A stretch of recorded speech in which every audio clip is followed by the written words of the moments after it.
call this meeting of the Davenport Community School District to order. And tonight, for our vision statement, I have asked Caroline Emery, one of our student board members, to read our vision statement for us. Education that challenges conventional thinking prepares all students to compete in a global society and inspires our students, parents, staff, and community to answer the question, what if? Thank you, Caroline. Tonight, for our presentation, we have Sarah Harris, and I would like Sarah to come forward. Thank you. Thank you for having me tonight. I'm excited to be here. We are celebrating the Davenport Community Schools Employee Giving Campaign. And over the past 16 years, Davenport Community Schools has hosted the Employee Giving Campaign. And we have donated our employees more than $850,000 back into our community. This year's campaign raised $37,660 by our Davenport community employees. And we are appreciative about the generosity and the hard work that goes behind this employee giving campaign.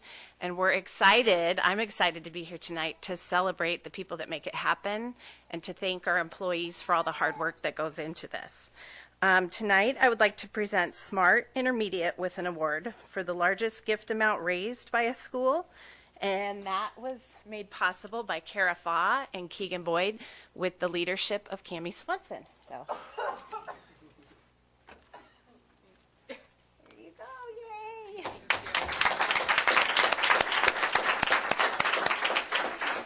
I would also like to present to Washington an award for 100% participation by all employees, and that was led by Shannon Child and supported by Principal Diana Allen.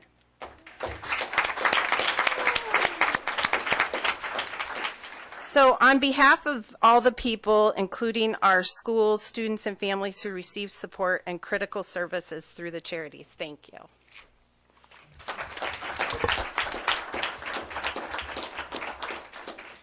Thank you. Thank you, Sarah, and congratulations to all of you.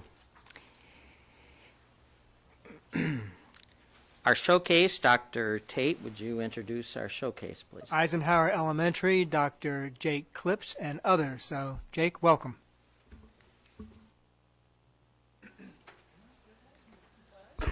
Thank you and good evening. My name is Jake Klipsch. I'm the principal at Eisenhower Elementary School. We have a whole horde of beautiful children here that are second graders at Eisenhower. Recently, they took part in a study trip that was a collaboration of many groups, our second grade teachers, Mrs. Hauk, our art teacher, our PTA, Great Minds Grant, the Humane Society, the Figge Art Museum, all were in partnership in a unit that enhanced the work in their classroom. So I had the least part in this, so I'm going to turn it over to Ms. Hauk, who led the way on all of this, and then, of course, our wonderful shining students here. So, Ms. Stacy Hauk. Thank you. I don't want to take away from our wonderful children. They've all had a chance to share what they learned and what they enjoyed most from this study trip. The big idea is animals as subject, and it's part of the second grade curriculum. And besides learning about animals as popular subject in art, they were also looking for texture and pattern.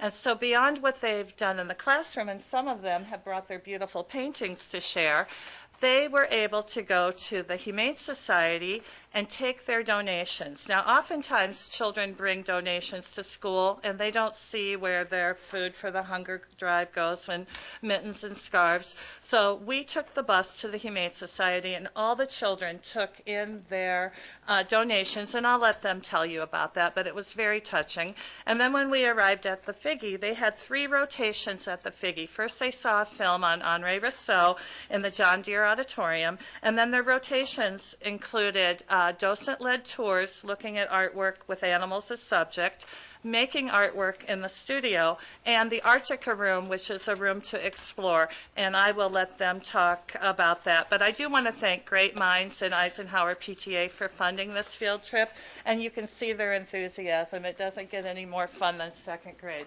So I would like to start with Aislinn. You can hold up your artwork and step up here, and Aislinn, tell everyone what you enjoyed, what you learned, and just tell about the day, okay? I had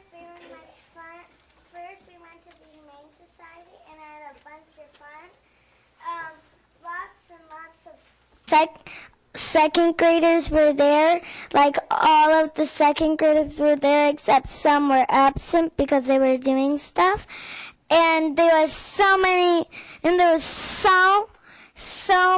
stuff for the animals, and I really hope they'll get home someday. But right now they'll have more stuff, and they'll be happier at the Humane Society with all the stuff we brought. And I was so happy to see all the stuff they brought, and I was just so excited. The dogs were barking, and it was just so much fun. And at the Figgy, I had just like an amazing time, my first time there. First, we watched a movie, and I really liked it. It was very cool, and it was talking about animal pictures of this. Animal pictures, all kinds of pictures by this author, but I don't remember the name. And I had so much fun. In the Arctic room, I just had so much fun. Lots of people were having fun, and I just had a great blast. And on the tour, it was so cool seeing all the animal paintings, and I just really loved the time. And Thank you very much. That was amazing.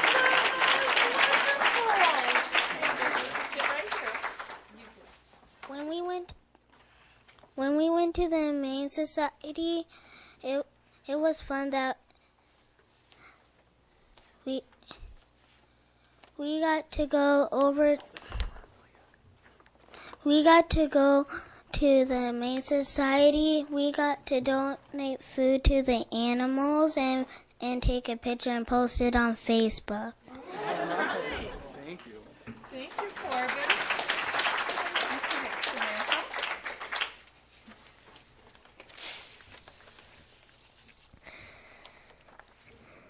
I liked going to the Humane Society because the lady was crying because she was so happy for the stuff that we brought. What I learned at the Figgy was about animal sculptures and paintings. The lady helped us learn about the Haiti, and I liked the really bright colors. Also, I liked the Arctica room where we made art. I got to draw pictures. This is art that we made at the Figgy, and there's a name for it. It's called Beginning of Fall. And there's a tree, and there's some leaves on the ground, and someone's jumping in the leaves. And there's a caterpillar, a snake, and some bugs.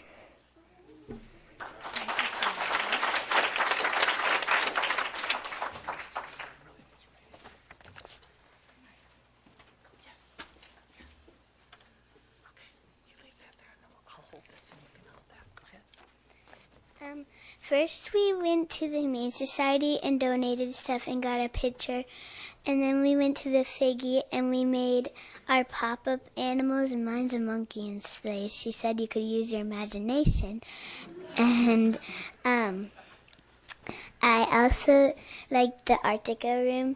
And we watched a movie from Henri Rousseau, and there was a penguin, and he kept asking all these questions. And then we went to we went to the studio, and for the pop-up animals, we're learning about animals in art class. And we also, at the end, we went to the Mississippi, and there's a big window, and we got our picture taken by it. And my favorite art that we looked at was this one called The Jungle, and it was from Haiti, and it had a lot of bright colors.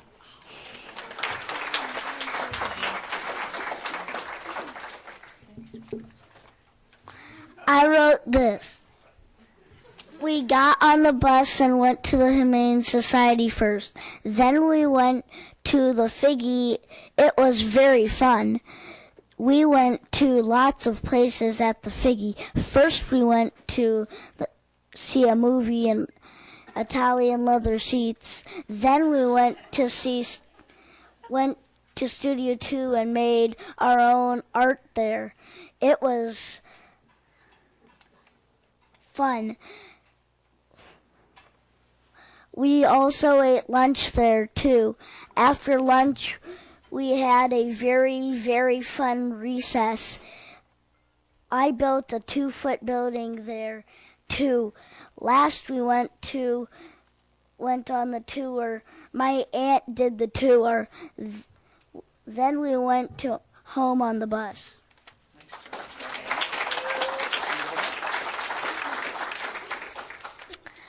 First, we went to the Humane Society, and I liked dropping off the donations, and I liked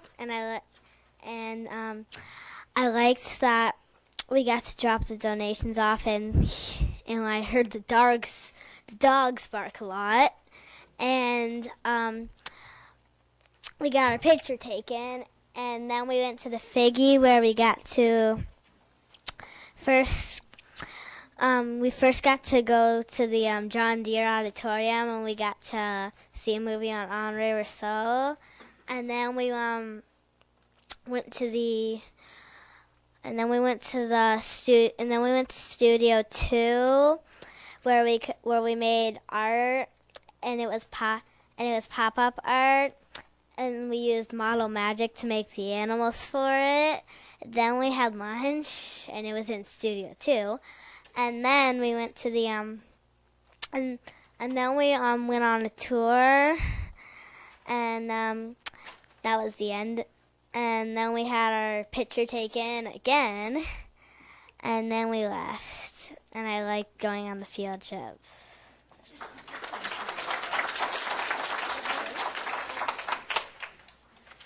First, we went on the bus, and then we went to the Humane Society, and we took a picture, and we sat down and took a picture, and then we gave the people our donations, and then then we got back on the bus and drove to the Figgy Museum, and first they told us the rules, and we went to the auditorium to watch a short movie, and then we walked to the pop-up animal thing, and she told us, and she gave us an example, and then we ate lunch there for a couple seconds or minutes, and we went to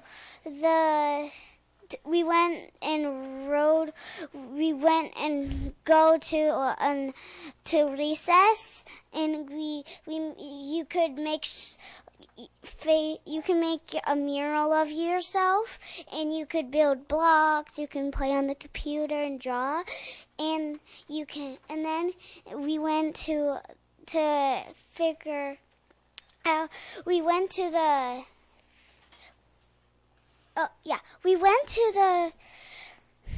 looked at the paintings and stuff. We looked at lots of animal paintings, and I had very much fun.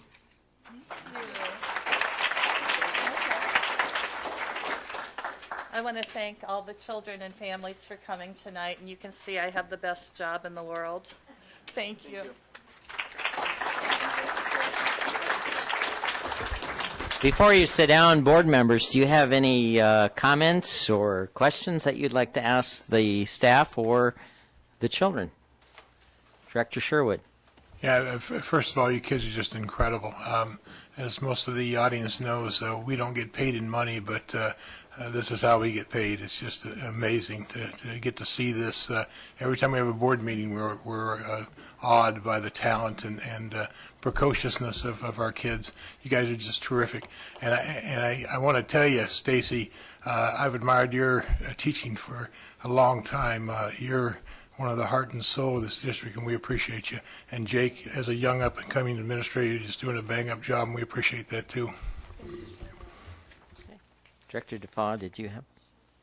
And I would concur with everything Director Sherwood said, and just want the students to know you did such a nice job of describing your day. I feel like I was there with you. So thank you so much for sharing your experience with us. And I just wish we would have such fun field trips as you do. Director Snyder. You guys did an amazing job. I would like to ask one of the students, what did you donate to the Humane Society? Go ahead, just one of you, or all of you. Yeah. I'll let you pick one. I'll pick Little Miss Giggles in the pink sweater there. Excellent. Yeah. We donated a bunch of stuff. We donated newspaper, dog and cat food. We donated hand sanitizer, dog and cat toys. We just did so much stuff. We did paper towels. We did so much stuff I can't remember all of them. Where did you collect it all from? Lots of people bring them from home, but some people couldn't bring stuff, so their teacher had stuff, some of them, and their teacher gave it to them to bring. Thank you. Very nice job. Thank you. Anyone else? Director Dickman. I think. Go ahead. We donated newspapers, dog and cat food. We donated old towels, blankets, hand sanitizer, and a bunch of other stuff that you use for taking care of animals. Well, thank you. Director Dickman, did you have something? I just wanted to, I know you guys are all eager to speak, and I'm actually really glad to see that. I'm so excited that you all were joyful to come and share your experience with us. I hope that continues on as through the rest of your school days, because you can tell just how passionate and excited you guys are, and it's really great to see. I guess lastly, I would say they learned that the Figge Art Museum is a fun place to go, and it'll prepare them for the 5th grade River Currents trip in 5th grade. Director Kluhl. Well, thank you to the adults who made all this happen and developed the boundaries and drove the buses and did all the adult stuff. But, you know, I don't know what you guys, you little people, think about people laughing out here when you were talking. You're pretty darn cute. You know, that's probably the main thing. But here's something else. You guys are teachers, too. You know what we learned from you? We were laughing. We were having fun with you. But you know what we learned? We learned that we should all be enthused about the least little thing when we wake up in the morning. And you guys were enthused about I bet you love the buses. A lot of kids don't like the buses, but you did. That's great. So thank you for teaching us adults tonight, too. Thank you, Jake, and thank you, Stacy. And children, you were wonderful. So thank you so much for sharing your stories with us tonight. And thank you. Thank you.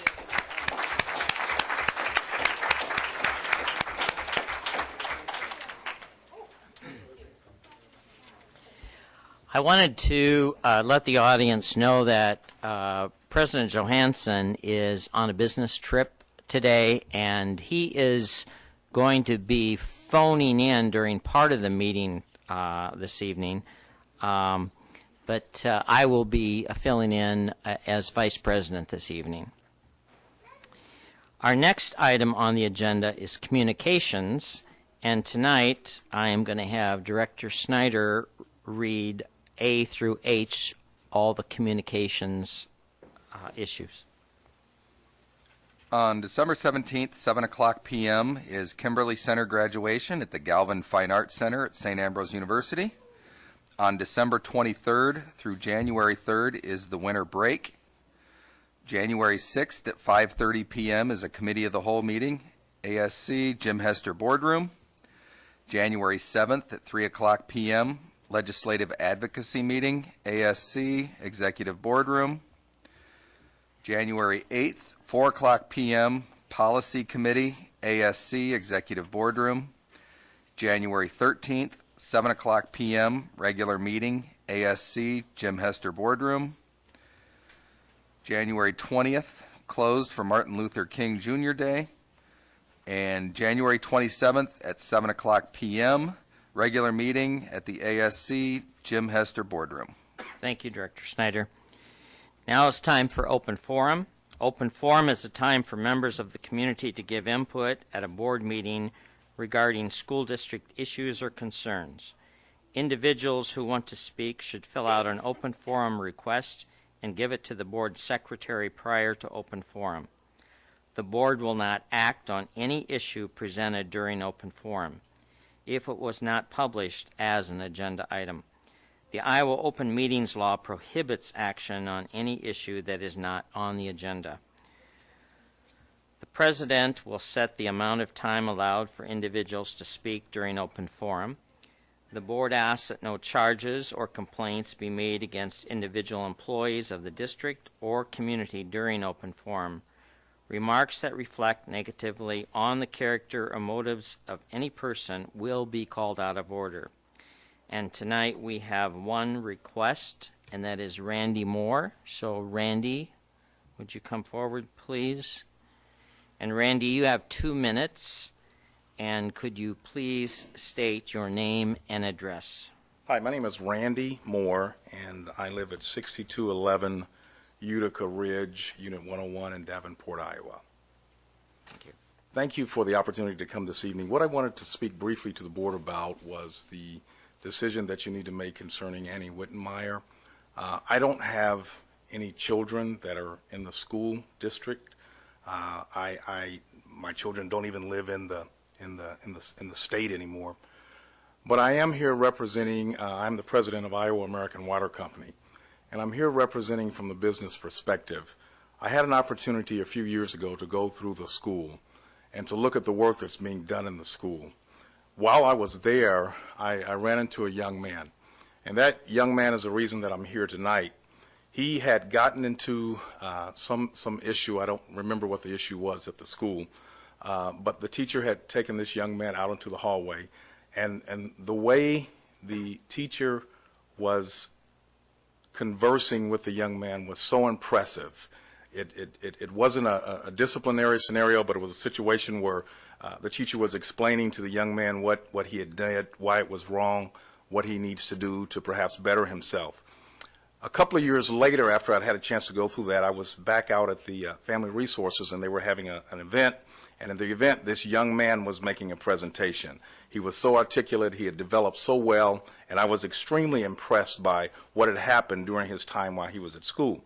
And when I heard the news that there was some consideration about terminating the contract, I felt like if I don't speak, I'll never be heard. So I'm simply here tonight to just urge the board to certainly deeply consider your options that are available to you, and it would be, from my business background, a good idea to perhaps continue your relationship with Annie Wittenmeyer.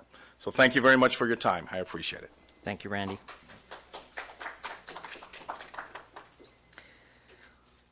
We now move on to the consent agenda. Do I have a motion for the consent agenda?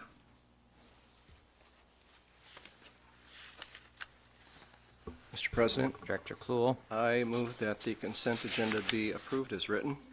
Do I have a second to that motion? Second. Any discussion?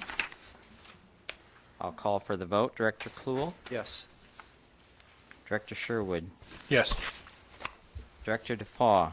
Yes. Director Snyder. Yes. Director Dickman. Yes. And my own vote is yes.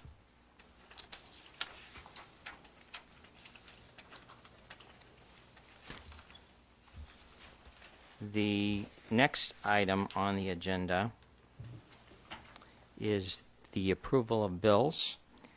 Do I have a motion for the approval of bills?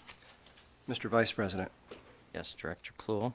I move that the board approve the resolution as recommended by the administration for the adoption of the bills from the bill listing period November 21st, 2013 through December 4th of 2013. The resolution is as follows. Resolved that all claims presented to the board, having been duly certified as correct by the Secretary, reviewed by the administration and board members, and they are hereby audited and allowed as just claims and warrants drawn on the Treasury for the several amounts. Further resolved, the payment of claims and salaries be approved as presented with the following voided check, and that being check number 312619, payable to one-on-one online tutoring in the amount of $3,068, and the reason being that was the wrong vendor. Thank you. Do I have a second? Second. Any discussion? I'll call for the vote. Director Kluhl. Yes. Director Dickman. Yes. Director Sherwood. Yes. Director DeFaw. Yes. Director Snyder. Yes. And my vote is yes. And the motion carries. This time we have the superintendent's report. Thank you, Mr. Vice President. First, I want to mention that Carrie Johnson has just received her National Board certification. She's a behavior disorder special education teacher at Central High School. That's a major accomplishment, and I've asked the DEA to come to us one evening and to talk about what it takes to be a nationally certified teacher, and actually to try to get all those that are either give us a list or actually come before us, because that's a huge deal, and I think we ought to begin that recognition. But congratulations to Kara. I understand it can take 2 or 3 years to do this, and she was very, very sharp, and she did it in 1 year, so congratulations to her. There's a lot of good information on our website, and also we get high school highlights every week. But a couple of things I do want to mention is that Pablo Hockey, who is a Central High School junior, is one of only 2 from the state of Iowa to receive the U.S. Senate Youth Program Scholarship. He'll get a $5,000 scholarship and a March all-expensive-paid trip to D.C. Mr. Steve Verdon, who is a West High School business teacher, received the Masonic Brubaker Lodge 675 Teacher of the Year Award.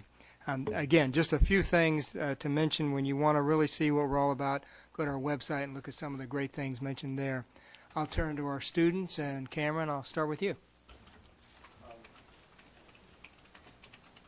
Basically, it's final week, so that's basically what we're getting ready for. Basketball season started last week, and we got off to a good start. I think our team's ranked like 12th or 13th in the state, so we're all really excited about that.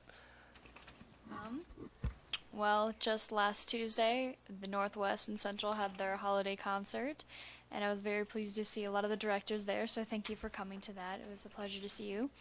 North has our children's show this coming weekend. It is the Adventures of Captain Spoon, the Forgetful Pirate, and so all the children are welcome to that workshop on Saturday. Our caroling, our chamber caroling, has started up, and we've been going to events around the community and singing for various organizations. And like Cameron said, it's finals week, so everybody's buckling down and studying. We just had our dance on Friday, and our school's not that big, so we didn't have that many people, but we had about 43 people, so I guess that's kind of good. And we have our graduation coming up, and I just want to add, like, everybody says Kimberly Center's like a terrible school because of the people, and, well, not everybody says it, but a lot of people that I talk to, but people don't understand that a school isn't really based off the students, it's based off grades and things like that, and a lot of our students are graduating really early, and I might be one of those so-called bad students, but I'm graduating 2 years early, and I'm really thankful that I had the chance to go to Kimberly Center. And that concludes our report, Mr. Vice President. Okay. Thank you, Dr. Tate, and thank you, students. We now move on to other items requiring action. The Agenda Committee is removing items A and B from the action items pending more information on both of these items.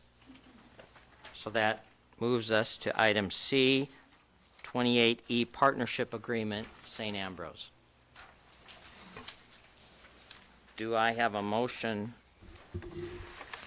Mr. Vice President, Director I move that Sherwood? the board accept the administration recommendation to approve the partnership agreement with St. Ambrose Children's Campus Preschool in the amount of $57,354.80.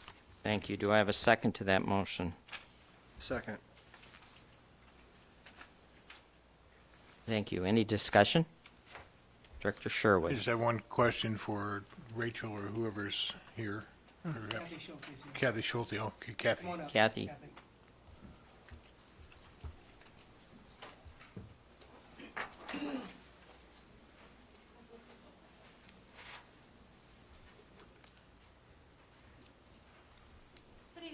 Good evening. I have just one question, and it'll cover all these, as a matter of fact. One of the requirements for this early childhood program, as I understand it, is that we have a highly qualified teacher in those classrooms. How do we know that that's true for all these partners? We know what is true for us, but how do we know that's true for these partners? They do turn in the teaching certificate for the teacher that they have in the spot, and we can also check on the Iowa Department of Education website to make sure that they do have all the requirements that the state entails. And then again, when we're doing the beds report, it checks it at that time also. And I was wrong. I had one more question. And is there a unified curriculum for all these? They have the option of using the district curriculum, which many of them are doing. They had to either choose the district curriculum or one of the curriculums that are certified by the state of Iowa. So if they're not using the district curriculum, they're utilizing the creative curriculum. But you're going to see we have made it mandatory that they also use the Haggerty phonological awareness. So you're going to see all the sites using that piece. Some of them pick and choose. They're going to use their creative curriculum, the Haggerty, and then they may use our Little Treasures or the Growing with Math. But we do provide staff development and all those pieces, so they're making sure that everybody's doing it in a uniform manner. Thank you very much. Any other questions for Kathy? Director Kluhl?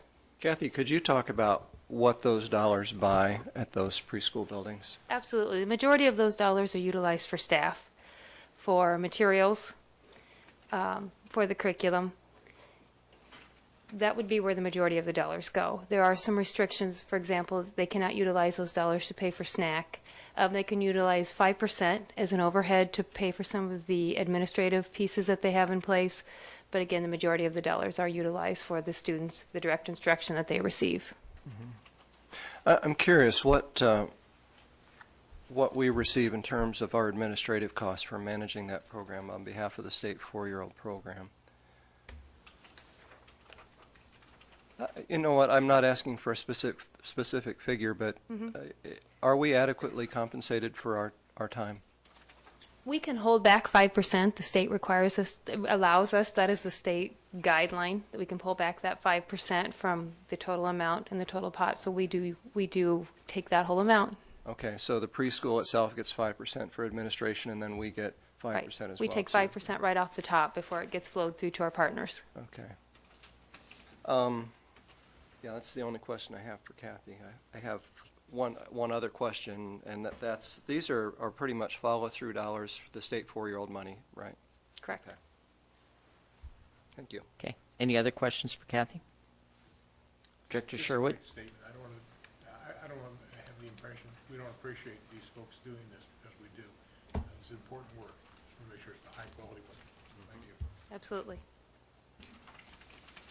Okay. If no more discussion, I'll call for the vote. Director Sherwood? Yes. Director Kluhl? Yes. Director Snyder? Yes. Director Dickman? Abstain. Director DeFaw? As an Ambrose employee, I abstain. And my own vote is yes, so the motion carries. The next item, 28E Partnership Agreement. Do I have a motion? Mr. Vice President, Director DeFaw? I move that the board accept the administration's recommendation and approve the partnership agreement with Noah's Ark Preschool in the amount of $80,296.72. Thank you. Second. Do I have a second? Second. Discussion? Okay, I will call for the vote. Director DeFaw? Yes. Director Sherwood? Yes. Director Dickman? Abstain. Director Snyder? Yes. Director Kluhl. Yes. And my own vote is yes. Motion carries. Next item is 28E, Partnership Agreement with St. Alphonsus. Do I have a motion?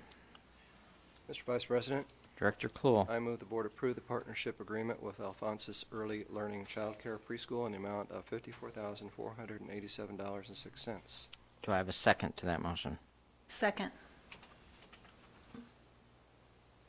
Any discussion? I will call for the vote. Director Kluhl. Yes. Director DeFaw. Yes. Director Snyder. Yes. Director Dickman. Abstain. Director Sherwood. Yes. And my own vote is yes. Motion carries. The next item, Partnership Agreement, Positive Parenting. Do I have a motion? Mr. Vice President, Director Snyder. I move the board accept the administration's recommendation to approve the partnership agreement with Positive Parenting at Trinity Preschool in the amount of $57,350, or excuse me, yes. No, that's written wrong. $57,354.80. Thank you. Do I have a second? Second. Any discussion? I'll call for the vote. Director Snyder. Yes. Director Kluhl. Yes. Director DeFaw. Yes. Director Dickman. Abstain. Director Sherwood. Yes. And my own vote is yes. Motion carries. The next item, 28E, Partnership Agreement with the YMCA Palmer. Do I have a motion? Mr. Vice President, Director Sherwood. I move that the board accept the administrative recommendation to approve the partnership agreement with the YMCA Palmer's Learning Center preschool in the amount of $94,625.42. Thank you. Do I have a second to that motion? Second. Discussion? I will call for the vote. Director Sherwood. Yes. Director Kluhl. Yes. Director DeFaw. Yes. Director Snyder. Yes. Director Dickman. Yes. And my own vote is yes. Motion carries. The next item, approval of bids for restroom renovations, Phase 3. Do I have a motion? Mr. Vice President, Director Kluhl. I move that the board approve the lowest responsive bid of $167,926 from Swanson Construction of Bettendorf, Iowa for the district-wide restroom renovation Phase 3 project. Thank you. Do I have a second? Second. Any discussion? I will call for the vote. Director Kluhl. Yes. Director Dickman. Yes. Director Sherwood. Yes. Director DeFaw. Yes. Director Snyder. Yes. And my own vote is yes. Motion carries. Our next item is the approval of board priorities. Do I have a motion? Mr. Vice President, Director Dickman. I move that the board approve the following policies. That the Davenport Community School Board establishes the following priorities to ensure the academic success of all students, provide leadership and direction to improve the overall learning environment in our classrooms, schools, and district, including the health, safety, security, and happiness of the students and staff, and to direct, support actions, programs, activities which reduce the impacts of poverty on our students, their families, and our community. Thank you. Do I have a second to that motion? Second. Thank you. Discussion? Director Sherwood. Yes. In the last week, I have attended 2 legislative forums with the Iowa legislature. Rich and I attended one with the superintendents, and Saturday I attended one with a presentation by the Iowa State Education Association to area legislators. It was notable to me that in both forums, the issue of poverty came up strongly. ISEA, as one of its action items this year, is poverty. So I think we're in tune with a statewide sense that it's time to push this issue, to have the state help us address these things. As I told the legislators in Bettendorf, we can do a lot inside the schools. There's a lot we can do to mitigate the impact of poverty, but they've got to start doing some things as well. And so I'm hoping that they'll take that responsibility and help us to improve our preschool programs and to expand the opportunities for low-income kids in our city. So thank you. Thank you for sharing that. Any other discussion? Director Kluhl? I just want to say that I'm really happy that the board has worked on developing these, what I think are very mature and outstanding priorities. A lot of work to get to these two simple sentences, but I've been on the board now for a number of years, and this is the first time that we've gotten to the point where we have actually settled on things that the board itself is going to take charge of. And we're going to work with the superintendent. We haven't decided how often, but at a minimum of quarterly, to look at these priorities and to assess how we're doing. And I did want to thank Director Sherwood for actually bringing up the issue of poverty as one of our priorities at the superintendent's legislative panel and making it very clear that it's important to Davenport, and we believe that it should be important as well to the other districts in our surrounding community. Thank you, Director Kluhl. Any other discussion? Okay, I'm going to call for the vote. Director Dickman? Yes. Director Kluhl? Yes. Director Snyder? Yes. Director Sherwood? Yes. Director DeFaw? Yes. And my own vote is yes. Motion carries. Our next item is the approval of Community Education Project Specialist. Do I have a motion?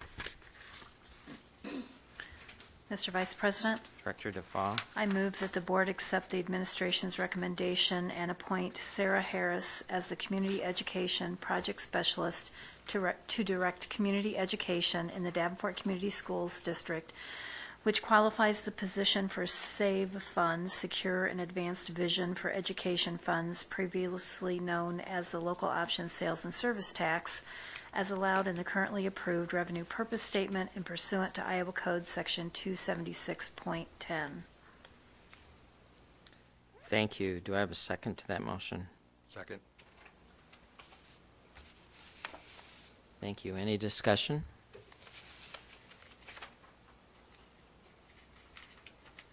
Seeing none, I will call for the vote. Director DeFaw? Yes. Director Snyder? Yes. Director Kluhl? Yes. Director Dickman? Yes. Director Sherwood? Yes. And my own vote is yes. Motion carries. Our last action item is the approval of our audit. Do I have a motion? I don't have that. I don't either. Oh, I do. Would you like to make a motion? You can read it. Did the agenda get amended for the audit?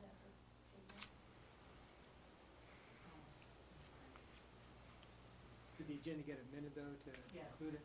Okay. Okay, so I will. Okay.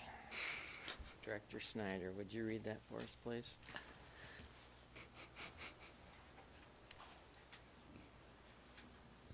Mr. Vice President, I move that the board accept the administration's recommendation to approve the audit report prepared and presented by McGladrey for the 2012-13 audit of the district. Thank you, Director Snyder. Do I have a second to that motion? Second.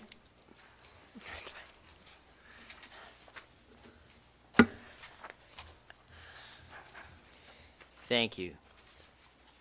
Sorry about the confusion. Do we have any discussion on the audit? Director?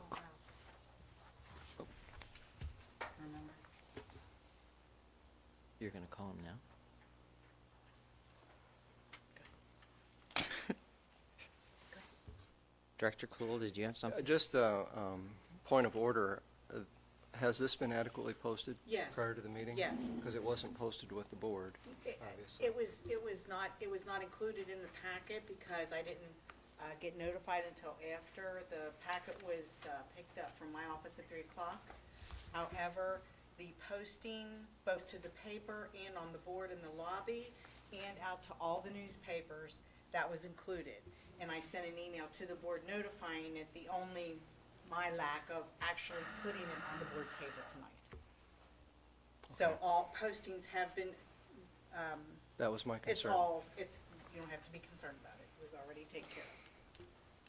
Okay, thank you. Any other discussion? Director Sherwood? Yeah, I just want to take a minute to compliment the staff because the audits I've been through since I've been here have all been glowing, and it seems that we are doing an excellent job in most cases. So I appreciate that hard work because I couldn't do it. Okay. Thank you, Director Sherwood. Any other discussion? Okay, I will call for the vote. Director Snyder? Yes. Director DeFaw? Yes. Director Kluhl? Yes. Director Dickman? Yes. Director Sherwood? Yes. And my own vote is yes. Motion carries. That leads us to our discussion items, and I will turn that over to Dr. Tate. Thank you, Mr. Vice President. Tonight, I would like to hear a discussion from the directors concerning your tendency towards going from a block schedule to a traditional schedule at the high school. The reason that I would like you to discuss this is that it is one of a major item that we have for budget recommendations, and if we are going to go ahead with doing this, we need to know at this time frame because we have a lot of work that has to be done. If we're not going to do it, if there doesn't seem to be enough energy within the board of directors, then I'd say let's just drop it right now. But before we get to that point, what I asked Marcia to do is do a recap of our self-insurance fund, some of the information we've recently received on that, so you can get we can get a feeling from you on how much you want to keep in that fund, and then also talk a little bit about the unspent balance so that we can see again where you feel that should be, and based on that we can give you an idea of how much we might be looking at for reductions in the out years. So Marcia, why don't you go ahead and talk about those two items. I've got just a couple slides that I wanted to share with you.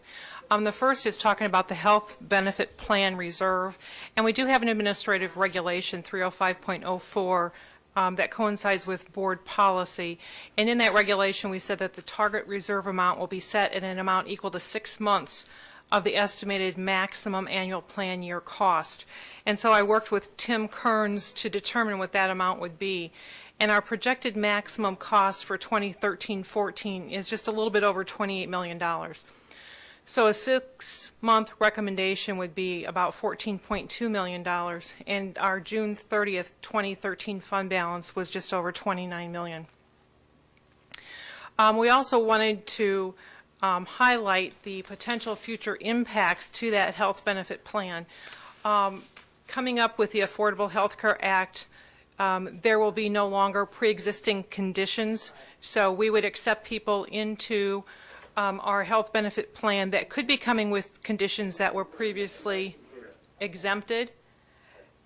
We will also be providing coverage for temp positions, coaches, and guest teachers, and we don't know what that amount will be yet. The PCORI fees and the transitional reinsurance fees with which Mr. Kearns addressed at the Committee of the Whole meeting. We also are required to have an annual open enrollment for employees beginning in 2015. And the impact that's there is that you could potentially have employees enrolling in health insurance for when they have major medical needs come up, and then dropping insurance the next year and coming back on when they have their next medical need and dropping back off. And what that leads to is adverse selection.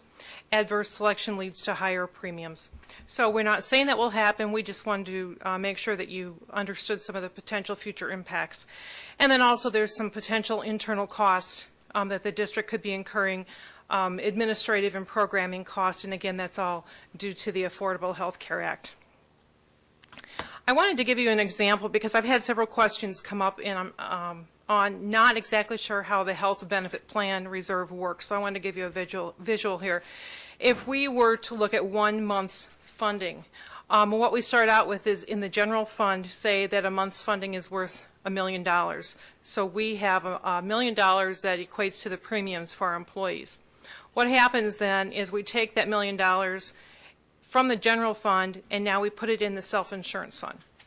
And the reason it's in the self-insurance fund is to pay claims. So when claims come in for that month and say they only come in at $750,000, we take that, we're left with $250,000 in the self-insurance fund, but our claims are paid. So I just wanted to give you that visual of how that process works and the different funds involved. Switching to our unspent budget authority, this is a chart that Larry Sigel shared with you showing a history of our unspent budget authority. And that spike that came in 2006, we actually got about $21 million in spending authority from the state, and that was for our conversion to GAAP accounting. And they had calculated how much spending authority we had used up by going to GAAP accounting, and then to every district in the state they gave that accumulated amount. So we really got a gift there of about $20 million. I provided this chart in your packet, and this is our authorized budget versus our expenditures. And the reason I included this is if you look at this line here, the brown line, that's our expenditures. The green line is our maximum authorized budget. And the reason I wanted to show this is because any place in here where you see this gap, where the brown line is above the green line, that shows the overspending that is taking place for the budget that we have. Or another way to look at it is that's the amount that we are decreasing our unspent balance by. So you want your expenditures to be below this green line so you're not having an impact on your spending authority. A targeted unspent balance, I know that was talked about, and I just wanted to remind you that back in 2006, the board had set that target to be between 5 and 10%.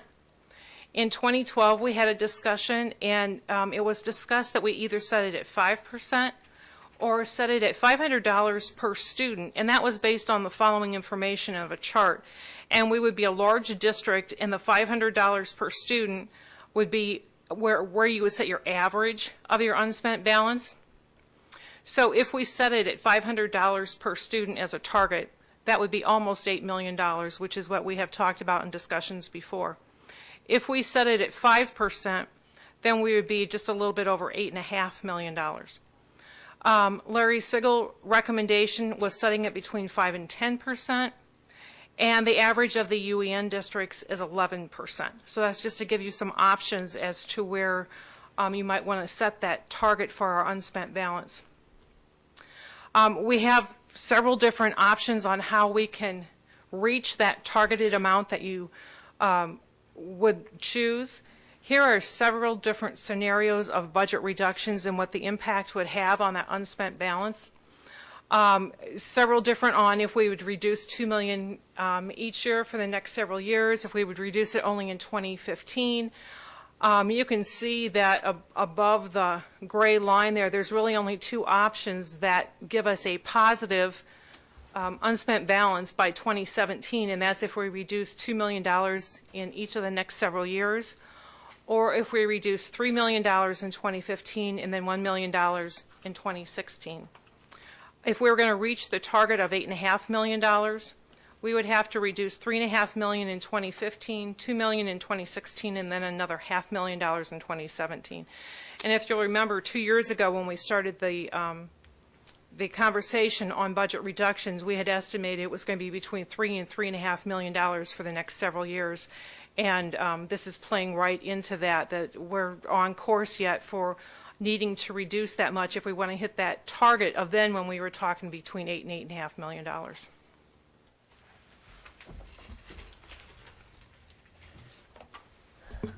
The purpose for going through this was not to ask you to make these decisions tonight, but to put things into perspective. So when you look at my recommendations, or what I call nominations for possible budget reductions for next year, you can begin to think about whether going from the block to the traditional high school schedule is something that you want to consider. And again, I've listed on this page what I call nominations.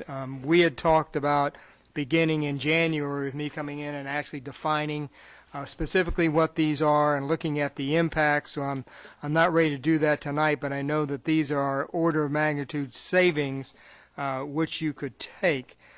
For example, if you took everything on this page, beginning with the going from block to traditional, it'd be $3.5 million. If you left the block to traditional out, it'd be $2.2 million. This is not to say there won't be more reductions that you recommend.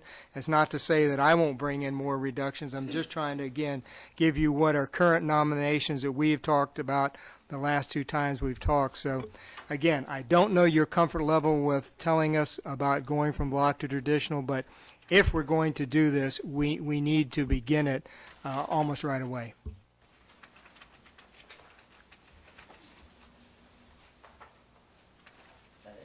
Yes, sir. Director Johansson, are you with us? Yes, I'm with you. Just listening in. Oh, okay. Thank you. Okay. Discussion or questions for Dr. Tate or Marcia?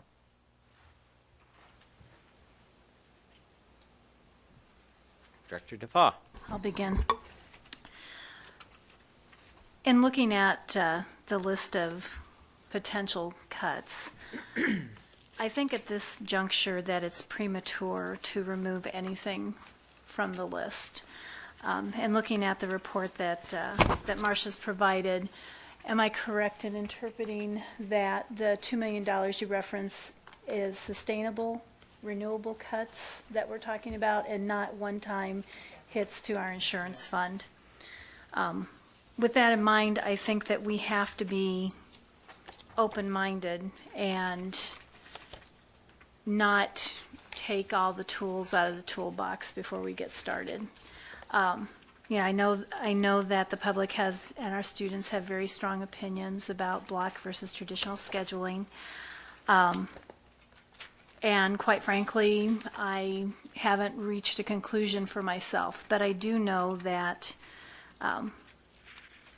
we need to be thoughtful and consider what's in the long-term financial best interest of this district as well as what's in the best interest of our students.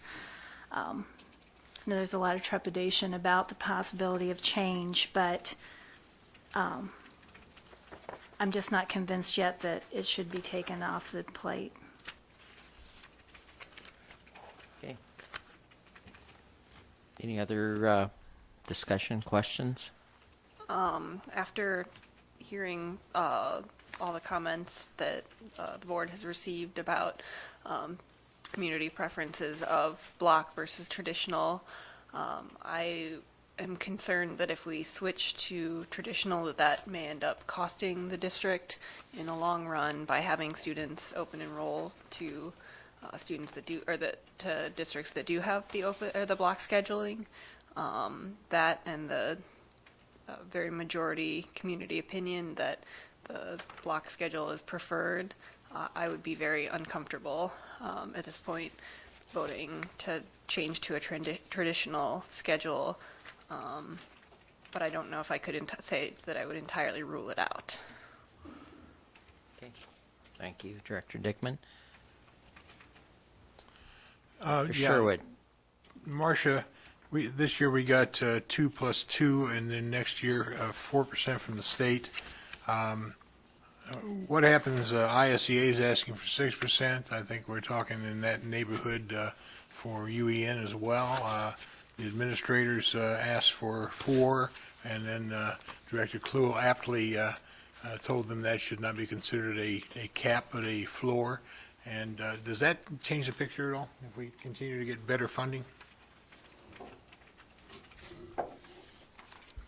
It would change the picture as long as our enrollment continued to remain steady, if not increasing.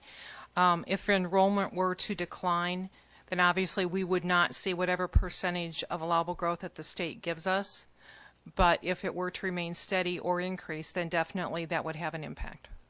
And at this administrators meeting in Bettendorf, one of the superintendents articulated a situation for his district, and do you remember where he's from, Rich? Pleasant Valley, articulated a situation for his district that was identical, from what I could tell, to our situation.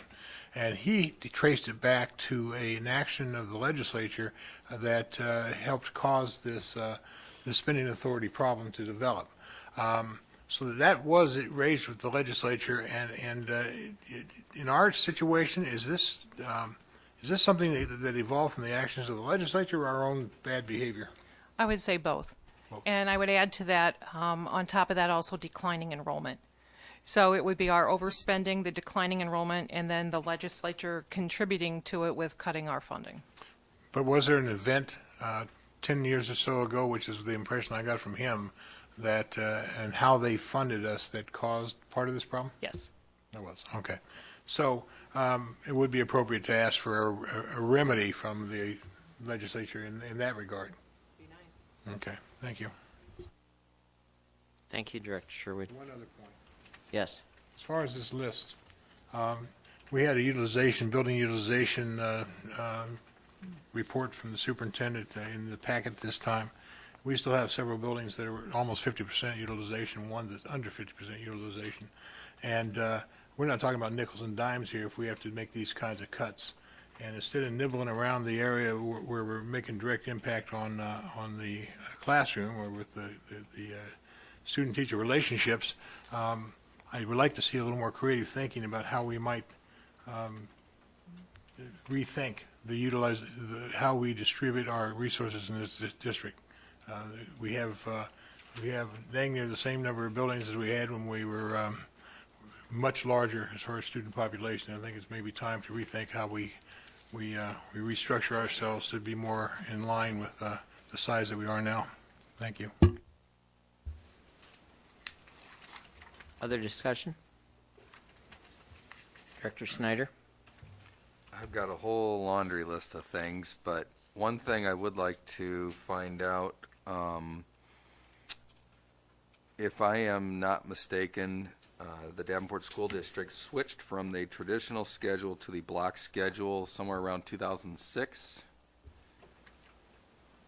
I'm curious as to what the motivation was at that time, if there's anybody that can answer that, to switch from the traditional to the block.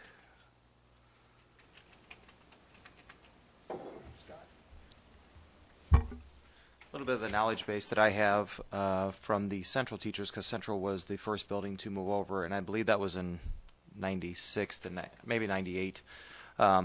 Teachers were actually teaching 5 out of 7 periods, so actually moving to the block was cost effective in the move. Whereas that's not typical a traditional schedule. A traditional schedule, like our junior highs, where teachers teach 6 out of 7 periods. So moving from 5 7s to 6 8s of a day, or 3/4 of a day, it wasn't going to be more expensive, and they were a test pilot school at that point to see what it was like for the offerings. I don't know if that answered the question, but a little bit of where the math is. It answers it from a financial standpoint, but what other motivational factors as far as? They talked about attendance, decreasing passing time, some of the same topics we've talked about, focusing on fewer classes. We haven't been able to show that our attendance rates are higher during that time, but they're not lower either. Sure.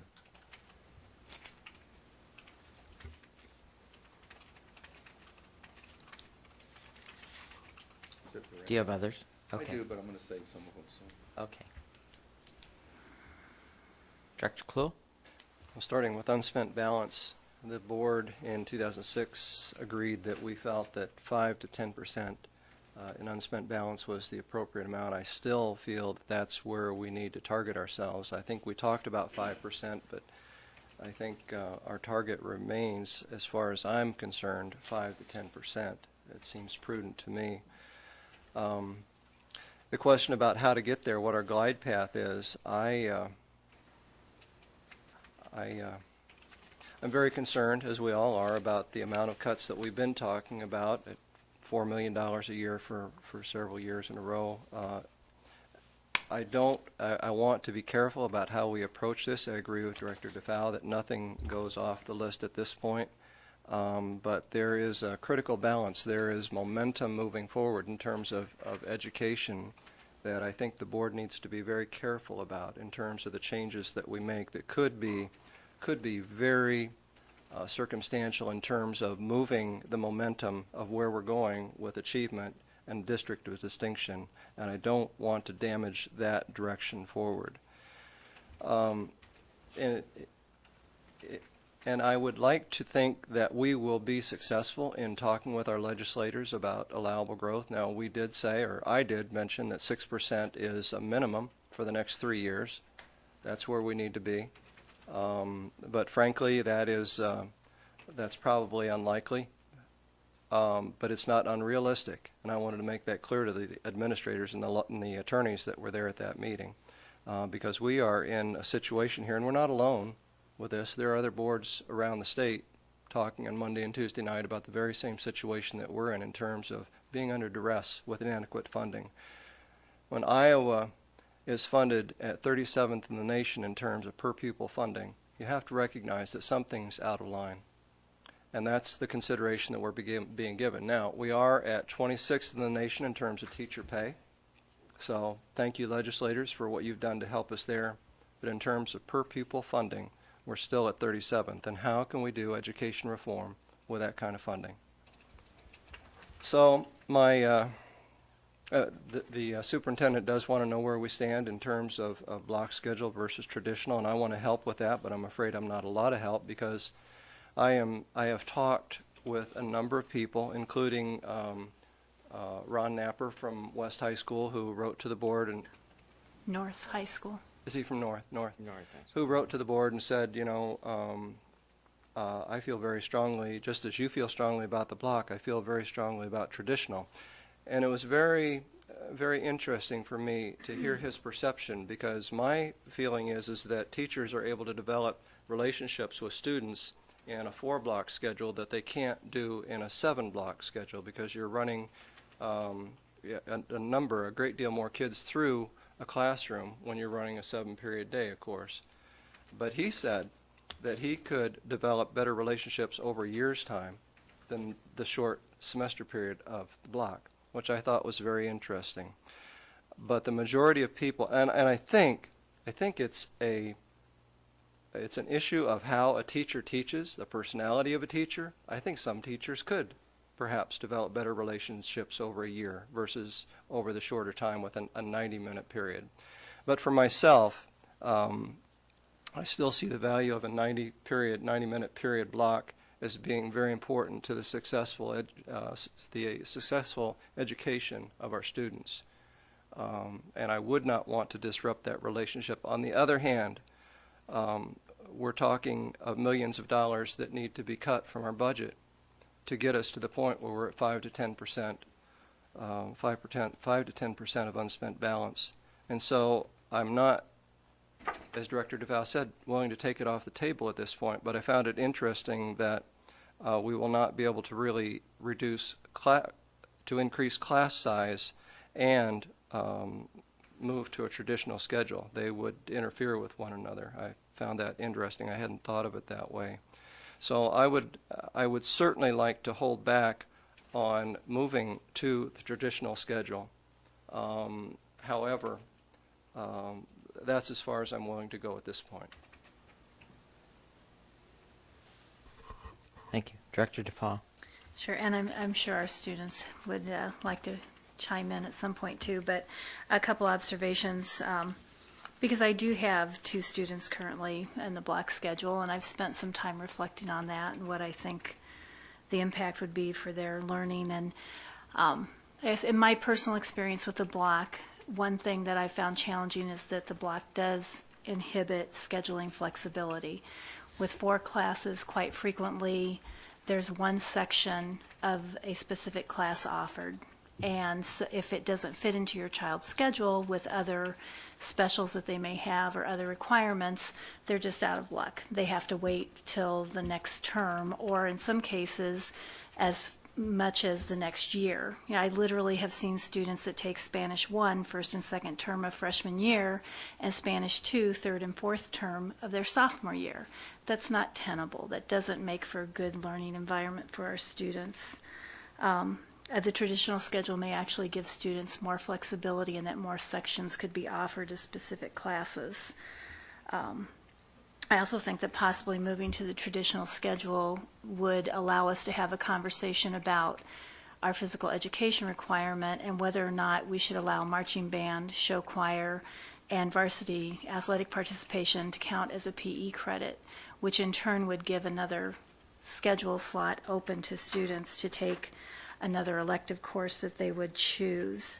I'm also very cognizant of the fact that I believe that the block is driven by the calendar much more considerably than a year schedule. And I say that in that I've seen students say, well, we have to read Romeo and Juliet in the next week because you have to get it in this term, and we haven't done it yet. How is that in the student's educational best interest? You know, I likewise, I do think there are some pros to the block. I'm not saying I'm completely opposed to it, but I don't think it's the be-all and end-all. I don't think it's necessarily the most appropriate model in all circumstances. Just a second. Director Johansson, we haven't given you an opportunity. Would you like to speak to this issue? Yeah, I think it's hard to hear everything, so I'm just trying to piece it together. And I think listening to it and I'm thinking about, I don't have anything in particular to say that would add anything. Thank you. Director Sherwood. Yeah, I should tell you, in my experience, and I've taught both, I prefer the block by all means because I was able to get a lot more depth in the day. I had actually it was more prep time for the block than it was the regular classes. It's much easier to plan if you don't have a lot of preps, but if you just got one or two preps, it's much easier to do the regular classes. You're prepping for just very few minutes compared to the block. So in that regard, it doesn't increase the teacher load. But for me, it was much better under the block to build knowledge base inside the room. Unfortunately, I think that in a lot of rooms, what happens is that that time doesn't always get used, in the way that I'd like to see it used.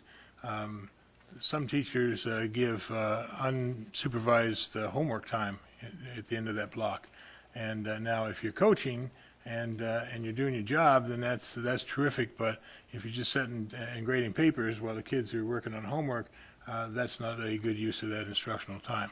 And I think that happens quite a bit. So I'm hopeful, though, that with our freeing up of principals and requiring them to be the instructional leaders that we hope that they will be, that kind of stuff will be cut out. But it is kind of open to more abuse, I think, under the block. I think there are lots of teachers who prefer the other schedule. At Kimberly Center, we started out 100% block, and I think now it's almost 100%, if not 100%, regular classes. So there's been a complete transition. That was all driven by staff, except me. I was the one who voted against it, and I was able to keep my classes because I was, special. But I don't think you would have 100% of the faculty that would be disappointed if it did switch over. So. Anyone else? Director Snyder. Okay, I've got a couple things. One, I wanted to thank everybody that did come out to the forums that we had, because it is important to hear what they had to say, and I wanted them to know that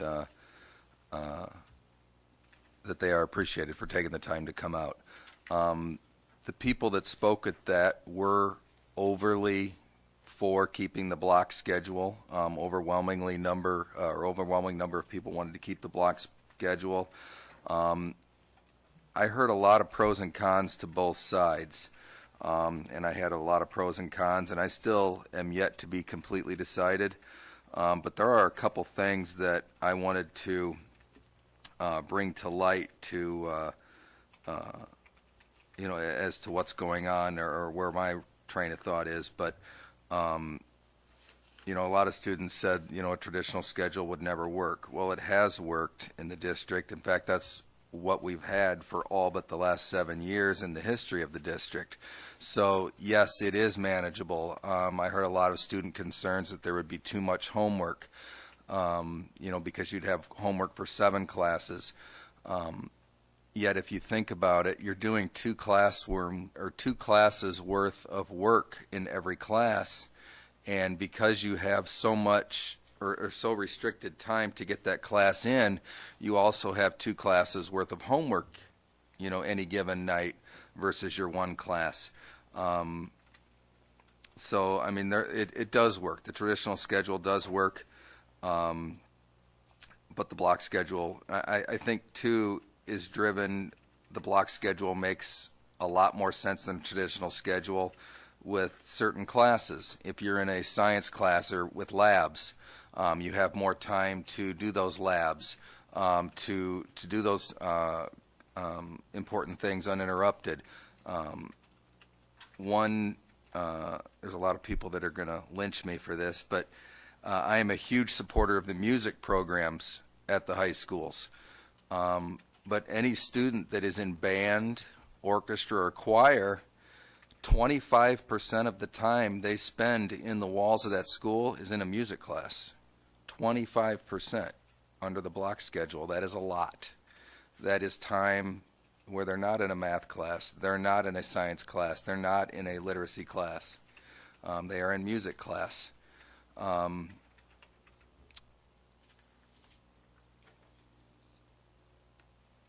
As far as that's all I've got for now. Okay. Thank you. Anyone else? Whip. Okay. I think the block schedule gets us ready for college more than anything else. Because, I mean, when you're in college, they're set up into a semester, and that's basically how our high school classes are, is everything set up in one semester. So, I mean, it won't be as much as a culture shock as when we went from middle school to high school versus high school to college. So I think that kind of helps. That was a real culture shock for you. Yeah, it kind of was, actually. The longer classes, I went from being in class from like 50 minutes to an hour and 30 minutes. And it was difficult at first to pay attention for that hour and a half, but it got easier as we went on, which is kind of what you have to get used to before you go to college. Caroline? Okay. I have a couple of things. First of all, Director Snyder, I appreciate you bringing up the forums, and I too appreciate, and I think all of us appreciate the public coming out and speaking at the forums. And yes, I agree that most everyone that spoke was in favor of the block schedule.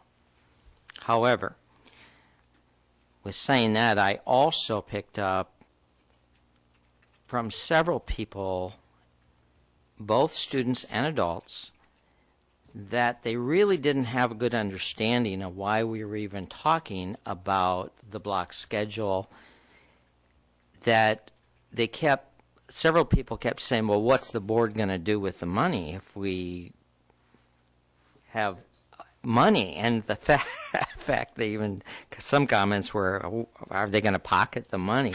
It's like, I don't think it was well explained at the forums as to why we as a board are strongly considering, I shouldn't say strongly considering going back to a traditional schedule, and that it would be more fiscally responsible. So I think that message is not out there. I too have taken the time to talk to several teachers and several students. In fact, last night I was just at a pizza place and talked to 2 students who waited on me. One young lady was from West High School, the other one from North, and they both enrolled in Davenport schools in the past couple of years, and they've always been in a traditional schedule. and they came to Davenport to the block schedule, and they absolutely dislike it. And they thought they had a lot better educational system in a traditional schedule. So I think, I don't think it was Director Sherwood, I think there's really mixed feelings about the traditional schedule and the block schedule. I think that most of our high school students have lived in that block schedule. My own children went through the traditional schedule, and I think they got an excellent education in the Davenport schools. So I wanted to say that, but I do think we need to get more information out about why we are considering going back to traditional schedule, because I don't think the public understands the why behind it. The other thing that in your list, and I agree with Director DeFaw, I don't think we should take anything off this list. But I don't know about the rest of the board members, but I'm not clear on some of these issues, and I would assume that Dr. Tate is going to talk more perhaps in January about these issues. But for example, we supported the SAMs and placing SAMs in the schools so our principals could become stronger instructional leaders. And now if we take away the SAMs or the teachers in charge, one or the other in a school, what's that do to the SAM position? What's that do to the instructional leadership that we're trying to improve with principals? So I would hope in January that we have more explanation about these different items. And then the last thing that I wanted to say is that, or ask, how do we go about adding to these recommendations? Is that something we should submit to the administration, or should that go to the agenda committee? Any suggestions on how we handle that? Because I also remember some discussions that we've had in past years. For example, just last year we talked about sharing resources with other governmental agencies, and I don't know if anything's ever happened with that. Are there ways we can cut down on costs in some areas if we share with other agencies or the AEA or other school districts? So those are the kinds of things that I would like to know, and I'm just wondering what the process should be. Do we submit those, Dr. Tate, do you think, to you? Or Ralph, do you think that would be appropriate for the agenda committee to have additional items turned in?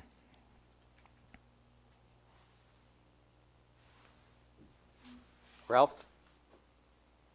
I think Ralph is gone. Lost in space. No, I'm here. Okay. Are you thinking? Well, actually, there was something else I was trying to think about. Okay. No, I'm just following along.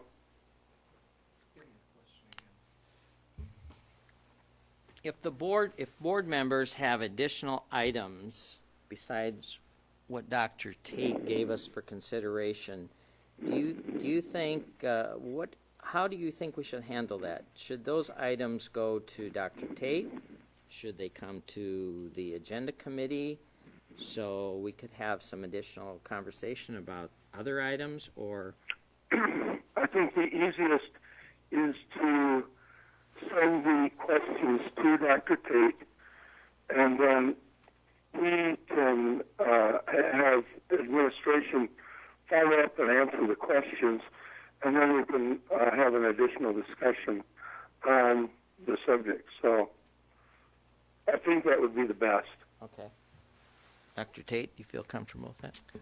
That's fine. This list, of course, started out with me coming to at a committee of the whole with, I think I had 8 or 9 suggestions. The board added to that, so that's what this is. I think you need to be careful doing this privately. I'd much rather that you do it at discussions. I think we have plenty of time. We have 3 meetings in January, 3 in February. March is when you need to make your decision. So questions, I think, certainly. But I haven't had a chance to really explain these, and we are going to address the issue you talked about. And so in January, I'll give a complete explanation, and then we'll just keep going from there. each meeting. And the other thing I need to say is I'm between a rock and a hard place. We can't keep this on the list if we're not going to do it. We're either going to do it or we're not at this time, because I've asked Rob Scott probably 10 times now, Rob, you need to know now if we're going to go to the traditional schedule, and your answer is it was a week ago.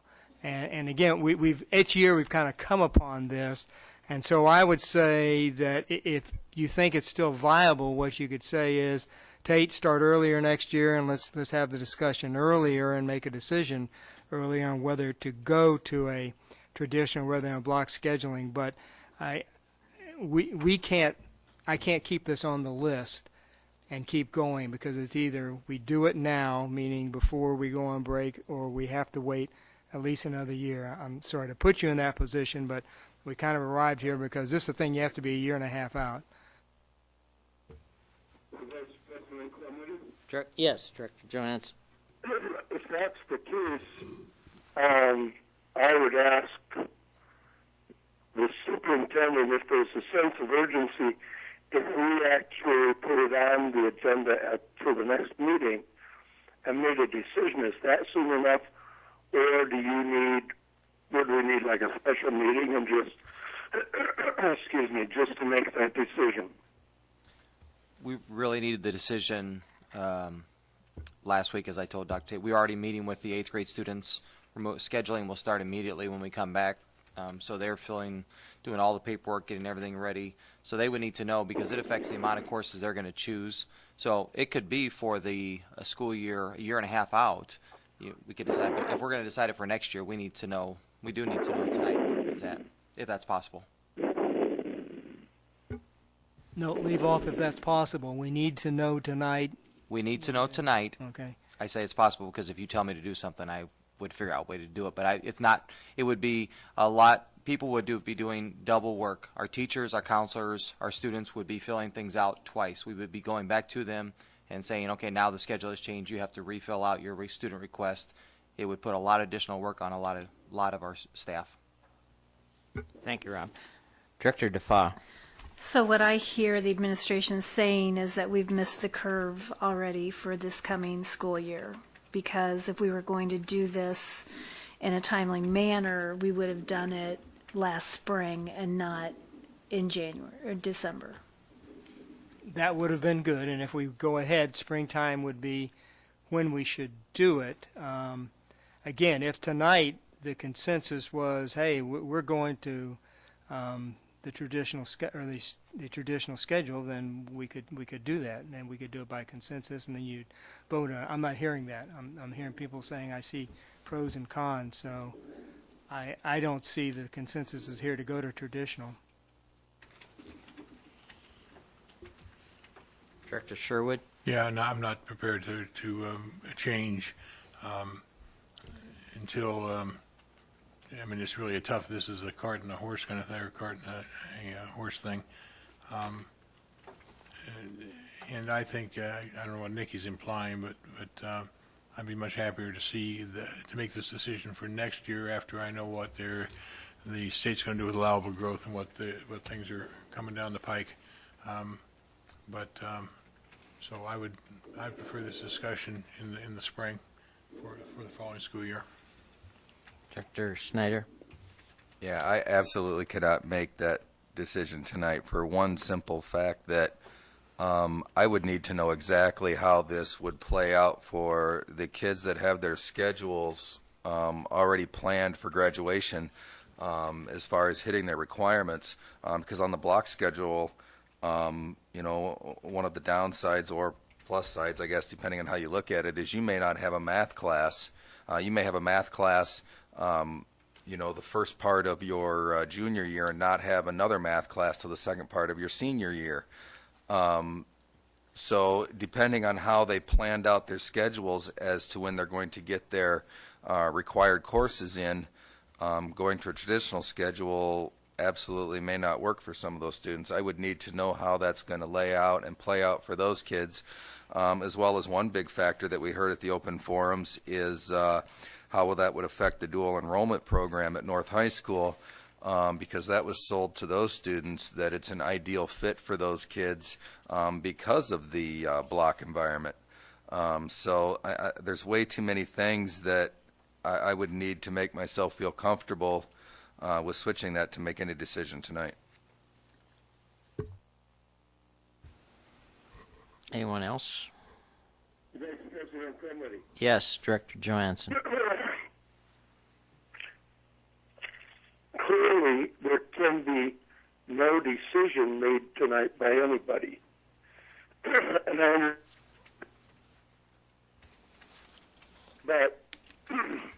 But no vote could be taken anyway. And I feel strongly about the board taking a position and not being wishy-washy on it for a number of reasons. And I apologize. I certainly wish I was there. But I'm very concerned for a number of reasons for making the decision, for providing opportunities for the administration to make these changes.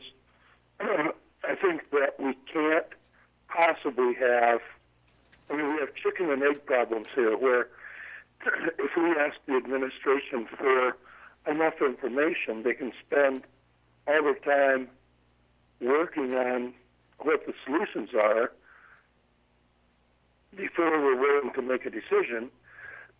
And then we might make the decision, well, guess we probably won't make the decision in that favor. I would certainly advocate that we, if at all possible, and I apologize, I can't hear everybody when they're speaking, but if it's at all possible, I wish the board would go ahead and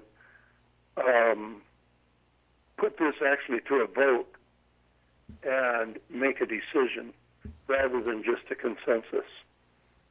So, Director Johansson, are you asking for a special meeting because the administration's saying that we need to have that decision now? If that's what they're saying, I'd say I would try to get a special meeting later this week. Okay. Anything else, Director Johansson? No, thank you. Okay.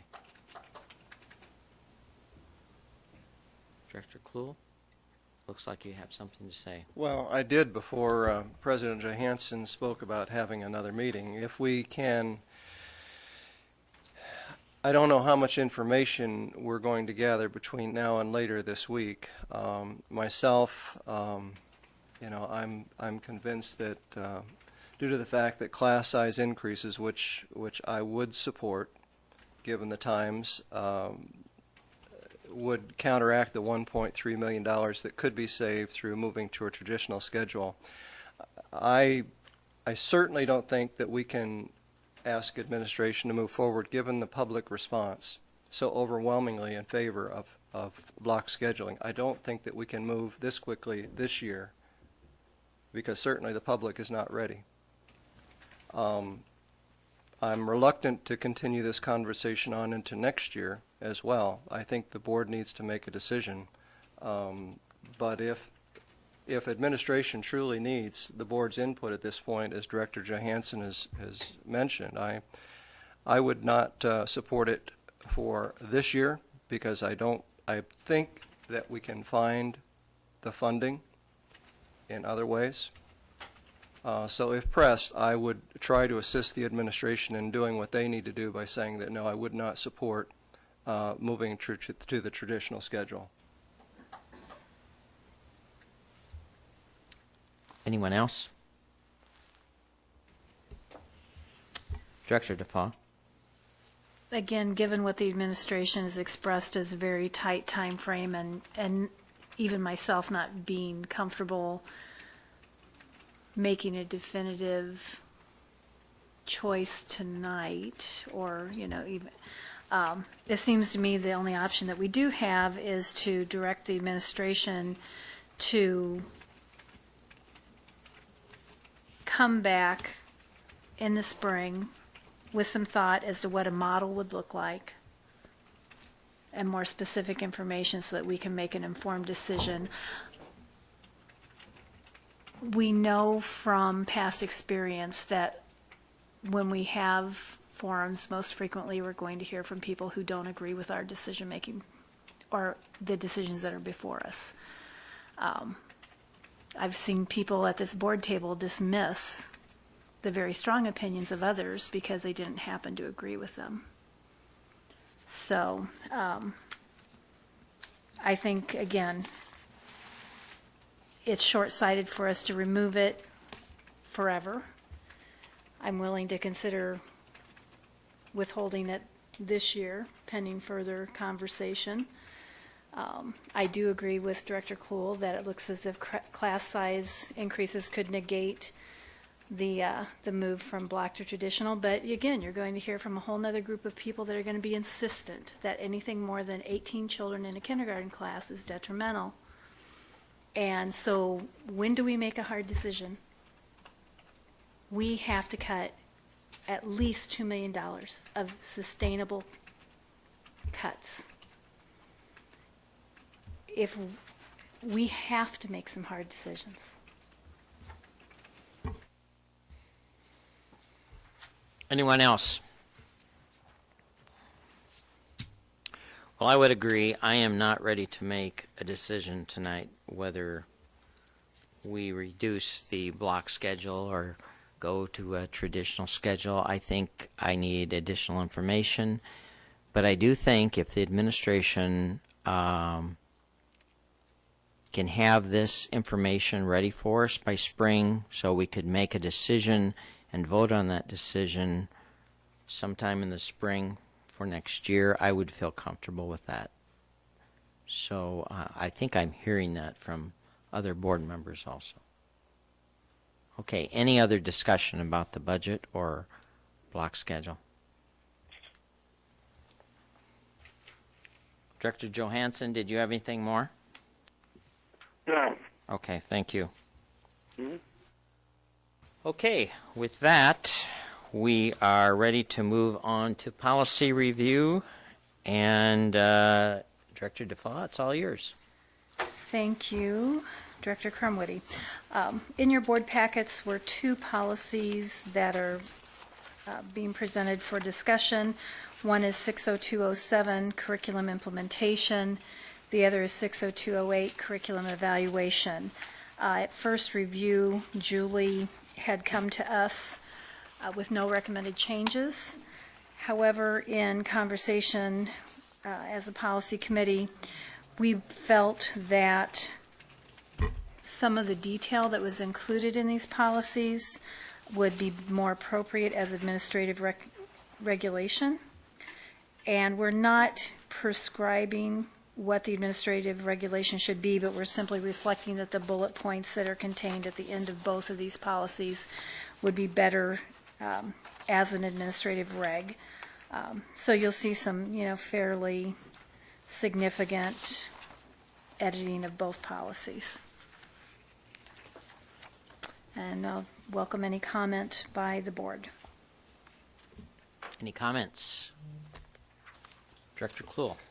I just want to express my appreciation for Caroline coming tonight. Thank you for being the last to leave, student school board members.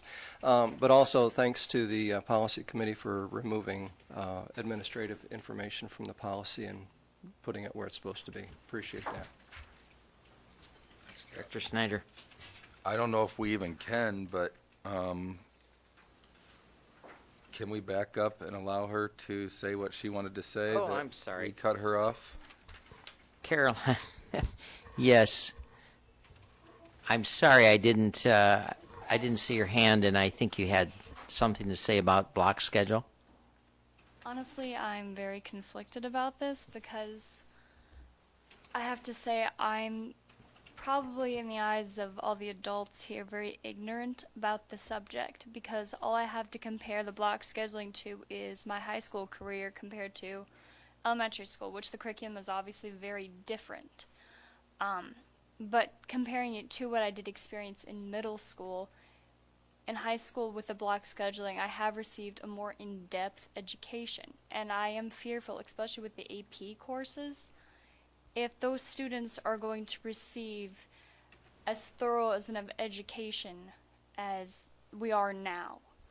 I know that pretty much in any activity, you are going to accomplish more in a longer sitting than more times shorter periods. If I'm sitting down and writing a paper, for example, I get more done an hour and a half in one day than I do writing 10 minutes for an entire week.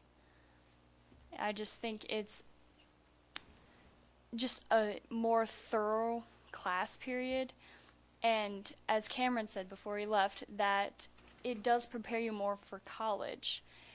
You are not going to have an entire year to learn your curriculum or to study. You have a certain time period in which to accomplish what you need to.